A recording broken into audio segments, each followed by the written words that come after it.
दुनिया में कई तरह के ऐसे लोग होते हैं जिन्हें ना तो वास्तविक कहा जा सकता है और ना ही काल्पनिक, क्योंकि इन लोगों की मौजूदगी के ना ही कोई पुख्ता सबूत मिलते हैं और ना ही इनके अस्तित्व को पूरी तरह से ठुकराया जा सकता है।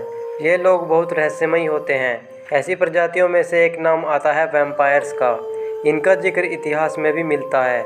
ये लोग ना ही पूरी तरह से जिंदा होते हैं और ना ही मरे हुए। दुनिया में वैम्पायर से जुड़ी कई खौफनाक घटनाएं हो चुकी हैं, जिनकी वजह से इनका खौफ लोगों के मन में आज भी है। दोस्तों, वैम्पायर्स 3 तरीके के होते हैं। पहले वो जो इंसानों की तरह ही जन्म लेते हैं, लेकिन वो शैतान की पूजा करते हैं। यह रात में ज़्यादा एक्टिव होते हैं। अब एक्टिव का मेरा मतलब सोशल मीडिया पर एक्टिव नहीं, एक्चुअली ये रात में लोगों का खून पीने निकलते हैं। इन्हें खून पीने से ही ताकत मिलती है। दूसरे तरीके के वैम्पायर्स वे होते हैं जो मरने के बाद भी अपनी बॉडी के साथ ही उठ जाते हैं और खून की तलाश में इधर उधर भटकते रहते हैं। तीसरे तरीके के वैम्पायर्स वे होते हैं जिनके पास अपना शरीर ही नहीं होता। वे दूसरे इंसान के शरीर में घुसकर अंदर से ही उनका खून पीने लगते हैं, जिससे इंसान की मौत हो जाती है। इस किस्म के किस्से अक्सर गाँव में भी फेमस होते हैं। दोस्तों, वैम्पायर से जुड़ी एक सच्ची घटना यह मानी जाती है कि 1700 ईस्वी में लोग बड़ी तादाद में वैम्पायर्स का शिकार होने लगे थे। उस समय यूरोप में वैम्पायर्स का नाम लेने से भी लोग डरते थे। सर्बिया में एक पीटर नाम का एक इंसान था जिसकी किसी अनजान बीमारी से अचानक मौत हो गई थी। मौत के 3 दिन बाद पीटर के बेटे ने बताया कि पीटर रात में उससे खाना मांगने के लिए आया था। उसने पीटर को खाना दिया, जिसके बाद वह वापस लौट गया। लोगों को लगा कि उसका बेटा पीटर की मौत के सदमे की वजह से ऐसी बातें कर रहा है, लेकिन अब हर रोज़ ऐसा ही होने लगा था।